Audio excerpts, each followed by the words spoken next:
E aí, caros, tudo bem? Vamos dar continuidade ao nosso curso clássico de Pascal utilizando a IDE do Turbo Pascal. Na aula passada nós estudamos sobre a instrução case, né, que é um serve como um controle de fluxo de programa, né? E hoje nós vamos conhecer os arrays unidimensionais. Então já vamos logo para aqui, para a pasta de projetos, vamos ao foco. CD para projetos, Pascal. Vamos ver onde ficamos aqui.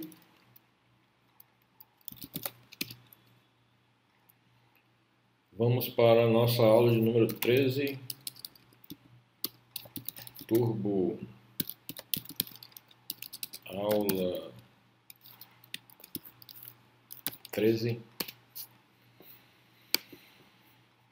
onde nós vamos conhecer os arrays unidimensionais. Então, o conteúdo da aula será arrays unidimensionais. O que é um array, né?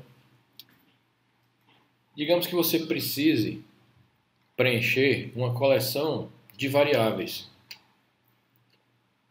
Vamos tentar fazer uns exemplos que vai tentar explicar para que serve um array, né? Primeiro nós vamos começar aqui um novo programa, aula 13, né? Acho que parou na 13 realmente. Vamos dar um begin end, colocar logo aqui um readline para que você possa ver a saída do programa. Vamos fazer logo o use CRT para que a gente possa limpar a tela, fazer operações na tela, né? E veja só, imagine que você precise, deixa eu ver aqui,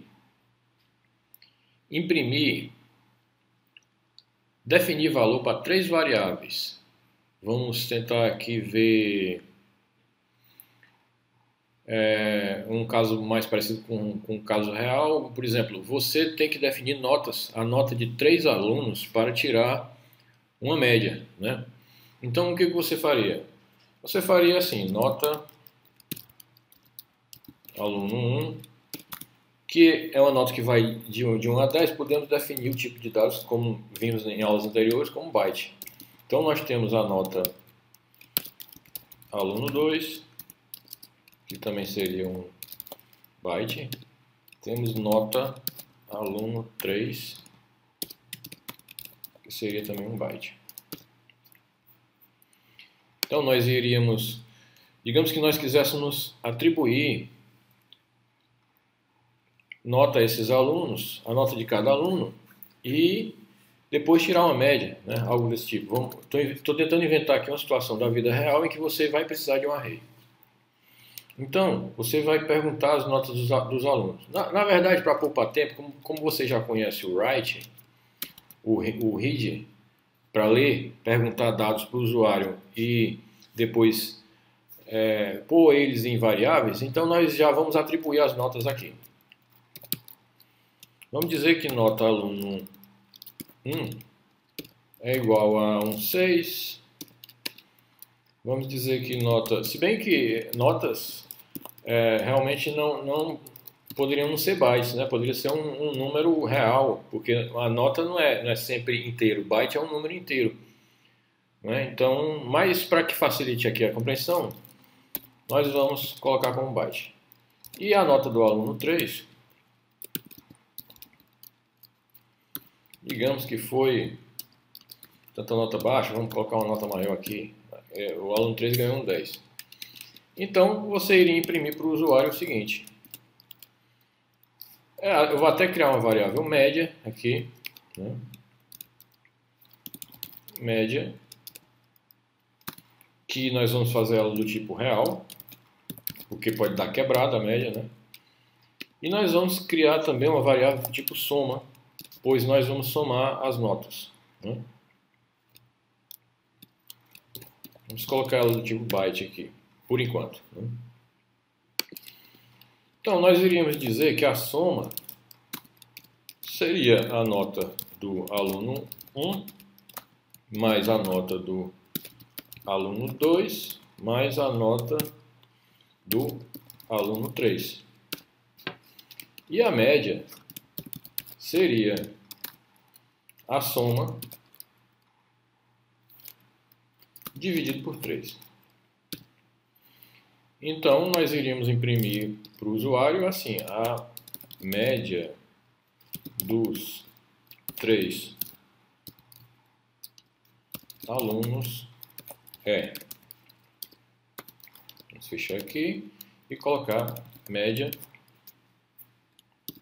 Para que, como a gente aprendeu na aula anterior, para que não fique muitos zeros, muitas casas decimais, nós vamos definir aqui as casas decimais.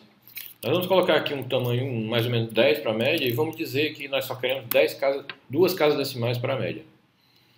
Aí vamos baixar aqui um pouco, porque está ficando no final da tela. Então vamos compilar. Deu um erro, porque eu declarei variáveis na seção uses. Não pode, você tem que ter a seção var para declarar variáveis. Então, o que vai acontecer? Vamos executar. Bom, e como eu esqueci de usar o CRT para limpar a tela, o CLI-SCR, você notou que, inclusive, esquecemos de que ficou resquícios dos comandos anteriores lá na linha de comando, né? E isso não é bom, então a gente tem que utilizar o clear-src.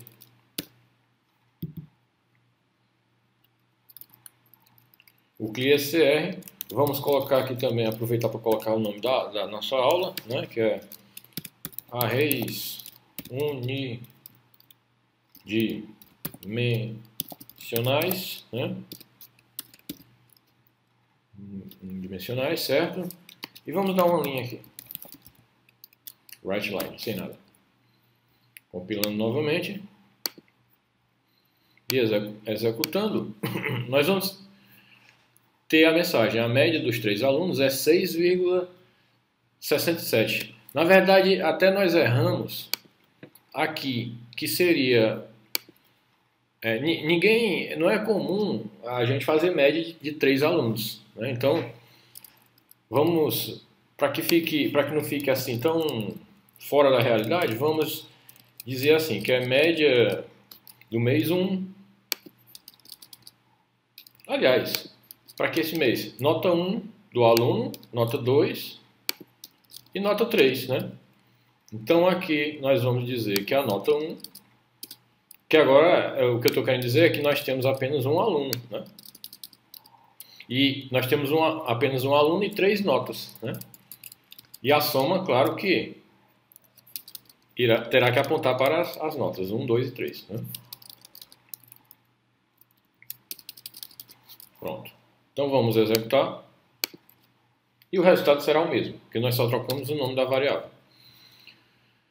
Bom, para que também fique mais próximo do real, vamos colocar aqui, da realidade, vamos colocar as variáveis notas como real, porque as notas são quebradas, né? Elas não são sempre inteiras, né? Apenas para testar se deu alguma diferença. Ele está dizendo aqui que deu uma diferença. Ah, sim, é porque se você... Olha, boa, isso aqui foi bom ter ocorrido. Se você está somando notas, 3 números reais, do tipo de dados real, você não pode armazenar essa soma no byte, né? E veja que soma é byte. Então, a variável que vai guardar a soma tem que ser um real do mesmo tipo, né? Então, você viu que deu a mesma média das 3 notas do aluno.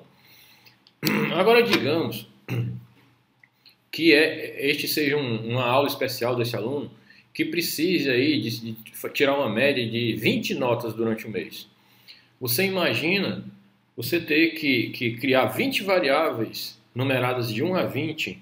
Isso seria chato e o código ficaria muito grande. Vamos imaginar uma situação em que você precise, sei lá, armazenar ou de alguma maneira utilizar para um caso parecido com esse mais umas 1000 variáveis, ou então mais de 500 variáveis. Então, seria, nesse caso aí, já não seria nem o fato do código crescer, seria algo praticamente impossível.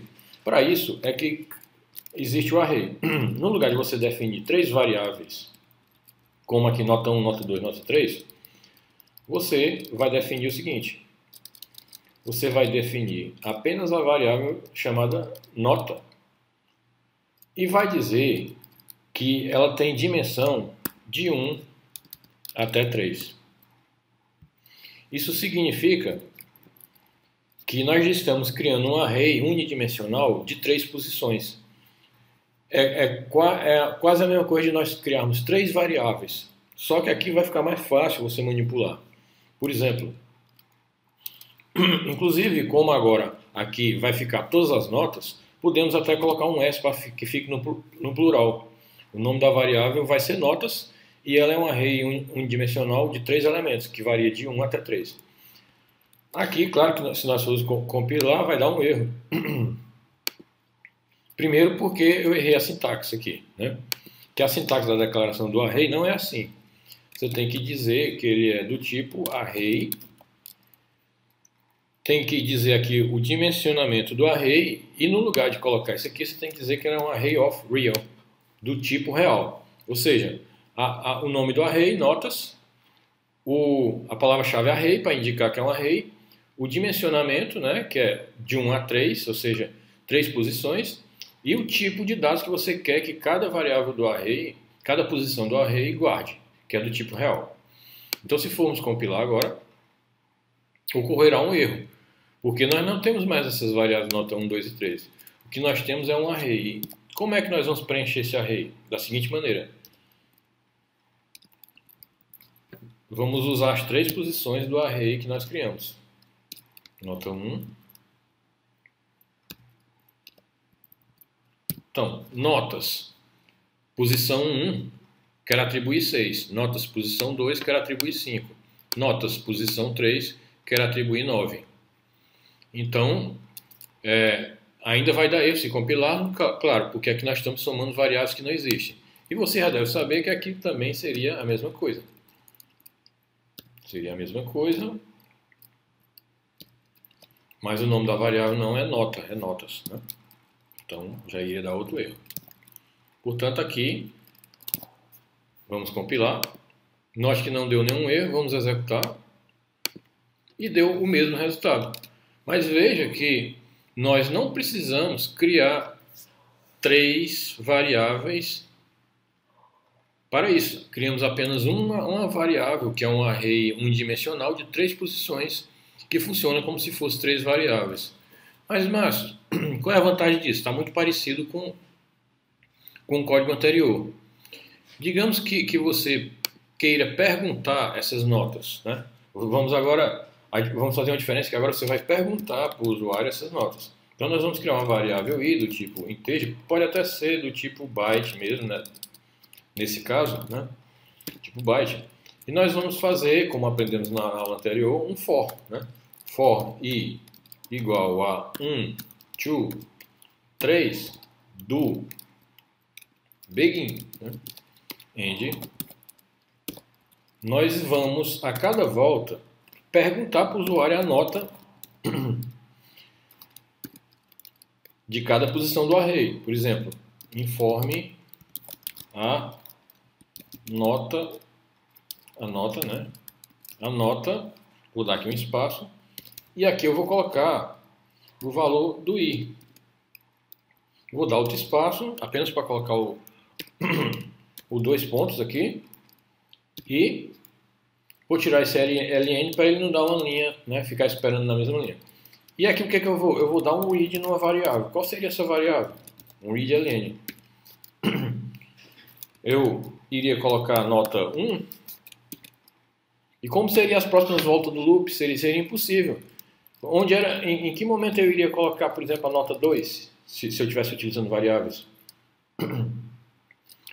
Mas então eu tenho que seguir a sintaxe do array aqui, como você estava mostrando, né? Então eu coloco nota 1. Não, porque aqui ele iria dar 3 voltas e só ia ler iria ler as 3 notas e iria pegar apenas a última nota e iria armazenar tudo na primeira posição do array, que é o notas 1. Né? Nós vemos aqui que o array tem 3 posições que nós definimos. Ora, como nós temos uma variável i que está armazenando o número de 1 a 3, que são exatamente as 3 posições do array, podemos colocar nota i aqui. A cada volta do array, na primeira volta, esse i vai ser 1. Né?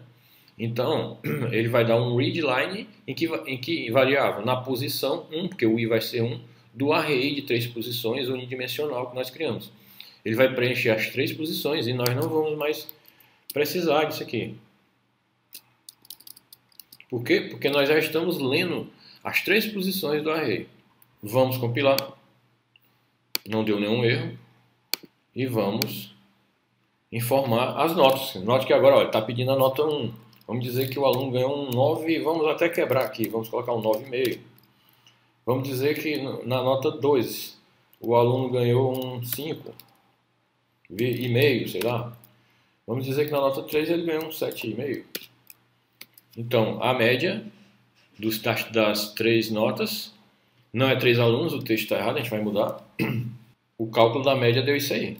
Note que agora, veja como agilizou a maneira de se trabalhar com array. Como nós fizemos um loop aqui, você se pergunta, mas por que aqui eu estou utilizando, tendo que escrever as 3, como eu poderia também me usufruir de um loop para fazer essa soma? Sim, você tem razão, se tiver pensado nisso.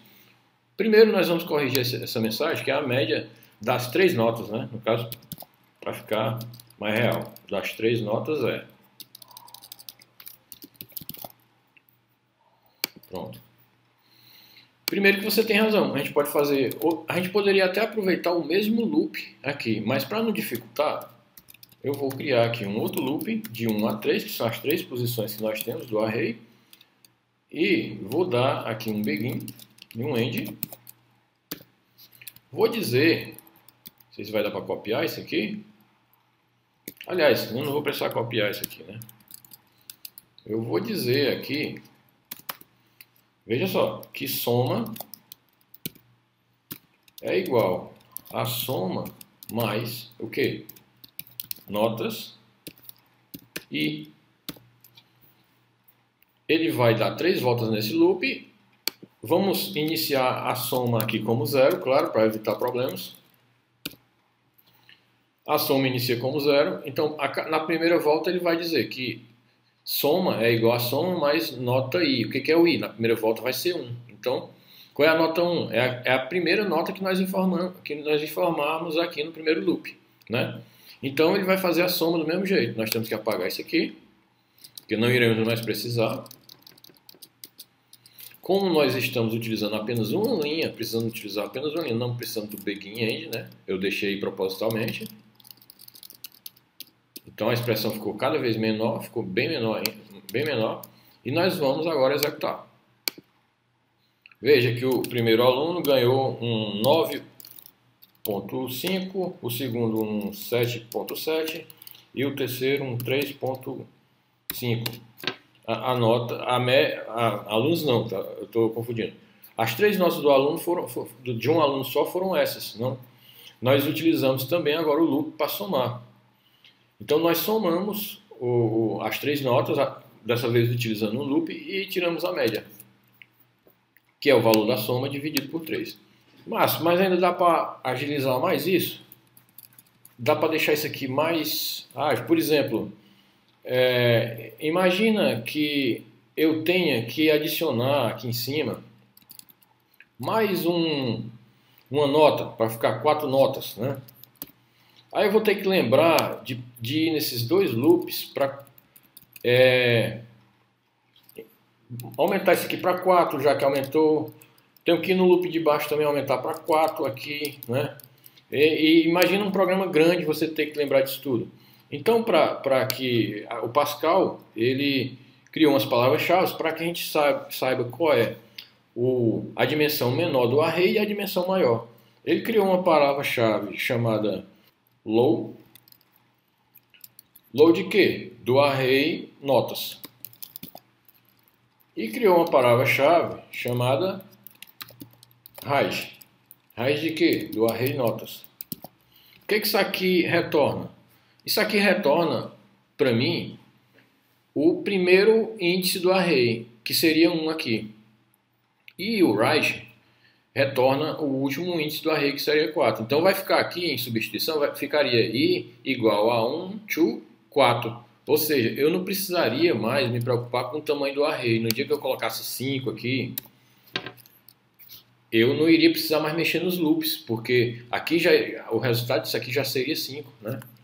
Então, vamos voltar a diminuir para 3 notas, apenas para que a gente não tenha que escrever muito lá no console. E aqui do mesmo jeito, eu vou tentar copiar.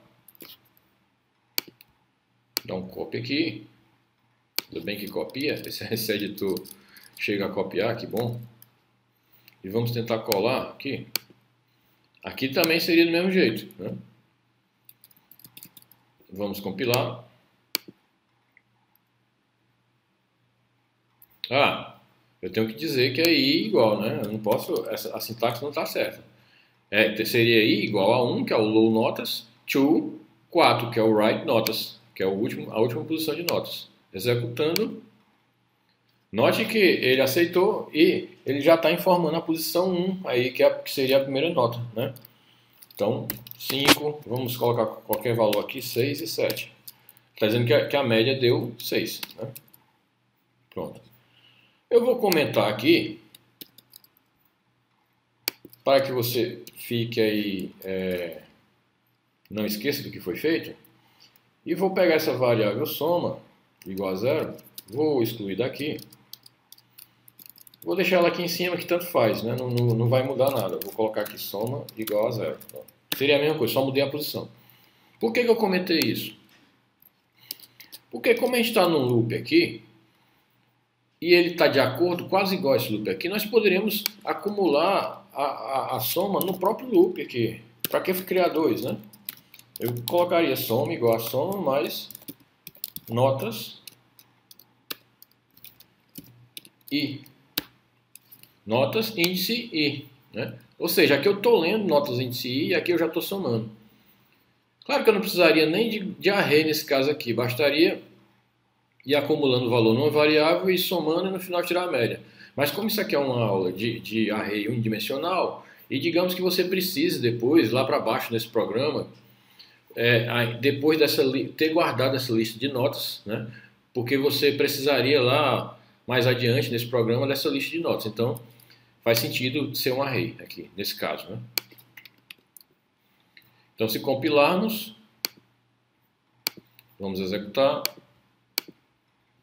e ele vai dar a mesma coisa, média 7.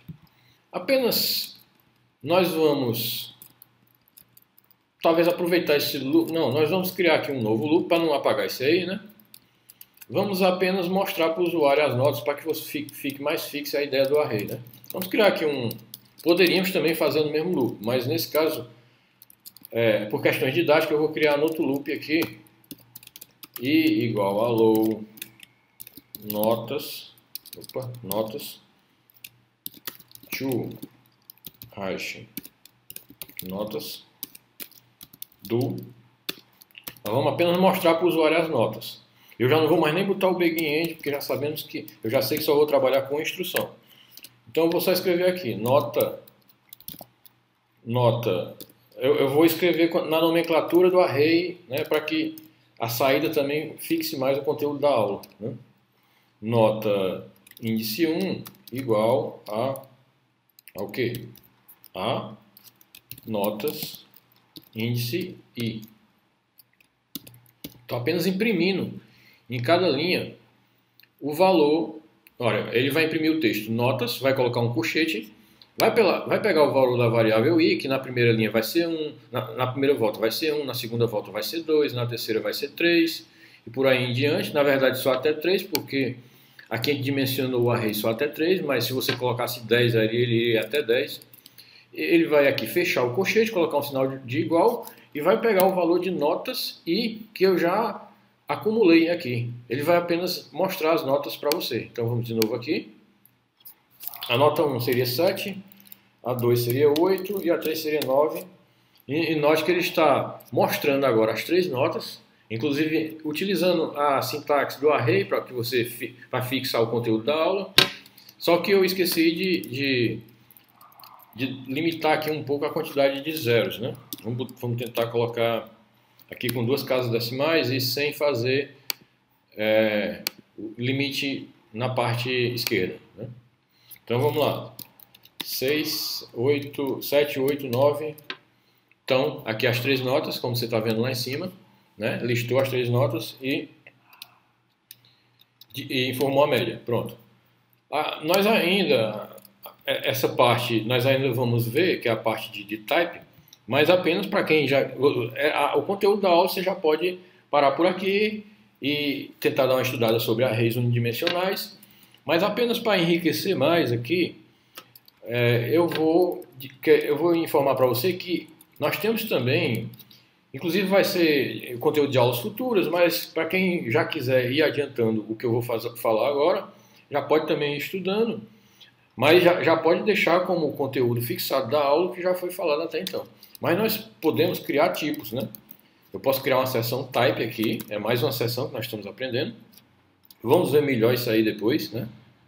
E vou criar aqui um tipo, em geral, no Pascal a gente começa os tipos com a letra T, né? É uma padronização, é uma convenção aí do Pascal. E estou criando aqui um tipo, que esse tipo é de 1 a 3, né? Vou compilar. Ele não deu erro. Por que eu criei esse tipo aqui? Porque digamos que você tenha tipos que podem ser nomeados, por exemplo, meses. Se notas, por exemplo, eu poderia criar, notas, lembrei aqui de uma maneira legal de explicar. Notas bimestre. Notas bimestre, notas mês, né? Digamos que um mês tenha 4 notas, né? Seria isso. Notas do mês é um tipo que eu estou criando aqui. E estou dizendo que as notas do mês são um tipo que é equivalente a um intervalo de 1 a 4. Eu criei um tipo nomeado chamado T-notas do mês. Então agora aqui eu posso fazer o seguinte. Eu posso colocar o tipo T-notas do mês. Então se eu for compilar aqui, compilou. Então isso aqui é apenas, você não precisa dar muita atenção, mas é apenas uma maneira de eu nomear intervalos para que eu não fique ali tendo que memorizar que as notas do mês é um intervalo de 1 a 4.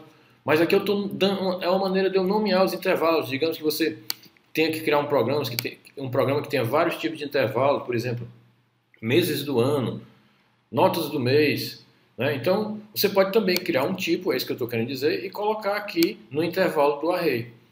Então, caros, eu agradeço a atenção, espero que todos tenham aprendido sobre arrays unidimensionais e na próxima aula nós iremos estudar sobre, deixa eu ver aqui se eu anotei, sobre arrays multidimensionais, que para que você entenda os multidimensionais é preciso que você tenha um bom entendimento sobre os unidimensionais. Todas as aulas eu vou dar um jeito de deixar ou um link para download ou algo aí na descrição que permita que você baixe a aula. Seria melhor um link, vou pensar ainda aqui, quando você estiver vendo esse vídeo, você já saberá o que terá disponível aí na descrição do vídeo. Então, até a próxima aula e eu agradeço a atenção. Até lá!